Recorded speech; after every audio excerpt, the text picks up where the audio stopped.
Crock Talk TV podcast. Peace.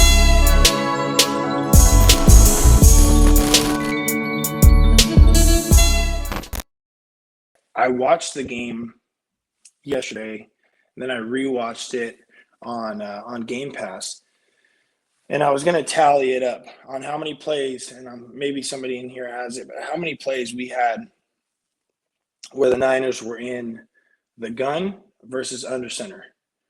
And watching it, like, no offense to I like Shanahan, but watching that offense yesterday looks like a shitty version of the Ravens offense, if that makes sense.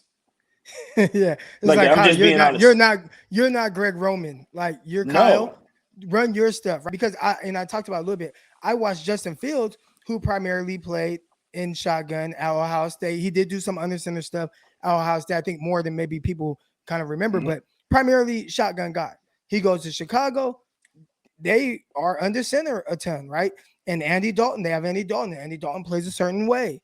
Well, I went back and I watched not Justin Fields' first start, which I watched that too, but I wasn't really paying attention. But his second start against the Lions, I just rewatched that. And I'm like, what does he look like in his second start? And I thought he looked good. But one thing I noticed was, damn, he's under center like 80% of the time, as opposed to what we saw from Trey Lance, who was actually under center 80% of the time in college. He was in shotgun primarily, I'd say 95% of the time in this game. And it's like, Kyle, that's not your offense. Why did you change it up so much? Right. It's complete. I mean, honestly, it's like, like I said, it looks like a shittier version or a watered down version of the Ravens offense. And you got the announcers yesterday in shotgun. Who was calling the game? I forget who was Mark calling Sanchez. the game. Mark Sanchez was one of them. Mark Sanchez. He's like, wait, hold on. What do you think about Mark Sanchez? Because I actually like Mark Sanchez calling the game. He was like Tony Romo 2.0 yesterday. He was good. So that's what I tweeted out. I was like, Mark Sanchez has been pretty good. And I got a lot of pushback in the comments on that. And I was like, damn, I thought he was legit. Some people are going to say he talks too much or whatever it may be. But if you eliminate the other BS and listen to like some of the things he's talking about as far as plays. If Mark Sanchez is calling out the plays before, there's a good chance the defense is going to have an idea of what the hell is going on too, right? So Mark Sanchez, here comes the quarterback run. Here he said it like 3 or 4 times at least. Here comes a quarterback run before the ball's even snapped. It's like, if Mark Sanchez knows what the hell is going on there, I guarantee the defense, with that defense that they have, knows the exact same thing that's going to happen, right, as far as tendencies go or what they're showing through the set. But I think that, again, it goes back to the offense. The offense that Kyle has worked off of for years, that West Coast offense, is not what's being shown with Trey Lance. And again, Trey Lance, obviously, like you mentioned, ran a pro-style offense in college. He was efficient under center. The pass game, in my opinion, is more efficient. The play action pass game is more efficient under center. It's harder to see the ball when the quarterback takes a snap and gets that ball back for his fake. It gets lost in a little bit of the wash of the line and the D line. Now he's 5 yards back doing this over and over. It's not really that effective. If you look at a lot of the play action he ran out of the gun yesterday, doing that zone read, fake, it wasn't that effective. But you put him under center, set up the pass, run, whatever it may be, and give him an opportunity to do those things under center like he does with Jimmy G. I think that we would see a lot more efficiency in the pass game. You would get a lot bigger holes opening up in the defense. You would get some guys that are – the linebackers coming up and him being able to hit those layer throws behind it. Right. You get – exactly, and that's the point, is you get those linebackers to suck up a couple steps. Okay, you got a deep dig behind. It's in the first window, second window, whatever it may be. He snaps his head around, boom. And we saw that. That's what I'm saying, is we saw that in the preseason. It's like the offense that he's running now is not the shit that we saw in preseason. Unless I watch the other preseason games and I'm seeing something completely opposite, it looked like he had a more structured offense for him during the preseason versus what we're seeing now. It's like it's almost like what we're seeing now is like when you go watch a high school team with a shitty offensive line, right? You're like, well, we're just going to Yeah. put him in the gun just to give him a chance to stay back right off the bat, or to get his depth right off the bat. And obviously our offensive line has some issues, especially in the pass game.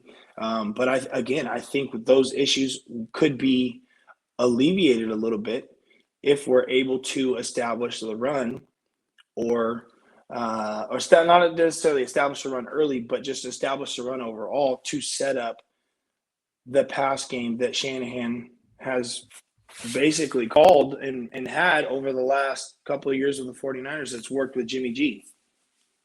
So real quick, and I know you kind of touched on kind of the style of play that the 49ers are playing, but what did you think about the play calling more specifically? Honestly, watching the game to me yesterday, it's like watching a college football game on a Saturday. I don't really like it. To me, it's not. There's no element of surprise, if that makes sense. With Shanahan back in the day, I mean, and I say back in the day, the last couple of years, but from basically the time that Jimmy showed up on to now, we've had this, badass run game. The run calls were just as sick as the pass game. He was doing all this mix and match, and he's getting use check out one side and Kittle out the other side, blocking. Where they're coming underneath or behind the quarterback. So the run, the offensive line might be blocking right. He's motioning them back.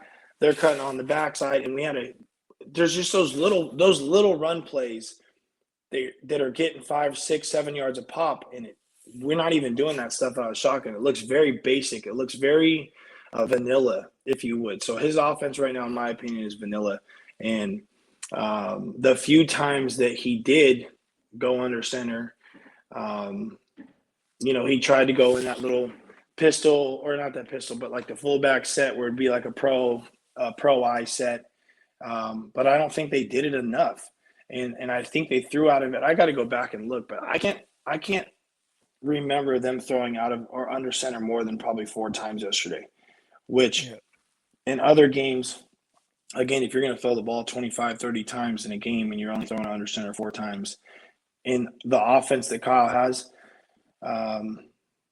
that you wouldn't associate the two shotgun throws, inside zone run fakes, or weak play action fakes in the shotgun. You wouldn't associate that with Kyle's offense. To me, that's not what it is.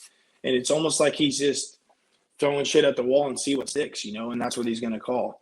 Do you think that he feels like maybe he has to do that, like, to help Trey Lance? Or do you think like there's a lot of people that feel like Kyle's trying to like sabotage Trey Lance to show like, see, this is why I've been playing Trey Lance the whole time. Now, I don't know if that's the case, because I know he just wants to win. But what are your kind of thoughts on that? I don't think, the sabotage thing, I don't think so. Because again, as this continues on, if it continues, like that seat is getting hotter under his ass every single week, and we've talked about it before. Kyle without Jimmy he's got a losing record, right? So he better figure out quick how to win with Trey Lance. And I don't think what he's doing right now, in my opinion, it's too predictable. It's too readable that he's going to win those big games, especially in the division, where the defenses are probably, the best in the NFL, or some of the best in the NFL. So I think that I would personally like to see him go back to what he did in preseason, because, again, I think that Trey Lance overall operated that offense pretty well in the preseason. And now it's gone like completely opposite, where he's like, okay, I'm just going to stick him in the gun and we're going to make up a whole new offense for him. I don't think that should be the case. I think that Trey probably feels he can operate the whole offense. It looked like he did fine within a preseason, so I'm not sure why we went away from it now. But again, it looks like a watered down version of what the Ravens are doing, a college offense. And it's a college offense, again, that Trey Lance didn't even run. Right. And the thing that worries me, honestly, is how much of this are you going to be able to do with Trey Lance And how long is he going to last doing it? With all those You hits know, it's that like he's taking. with all these hits that he's taking. It's like I don't even know how many times did Trey Lance run the ball yesterday. I didn't even go look at that. It was The 16, box score. 16 runs. Now, I don't know how many of those were designed runs because there were some where they had the read option. I guess technically that's a design run, the read option where he can give or pull. And then also, his plays where he just made plays with his legs on passing plays. But I'd say there were still a good amount of, QB powers, and right. So there's let's say the 10 of those at least. That's 10 more opportunities. That's 10 of those that might be designed runs or something that's where the ball's in his hand from him to make a decision on a run play. That's a lot, for a quarterback where most quarterbacks are drop back. There might be 3 or 4 designed runs, maybe, with the guys like Josh or guys like, take Lamar out of it because he's just different, right? But I think that he's putting Trey Lance in a position he's going to take a beating. Crock Talk TV podcast. Peace.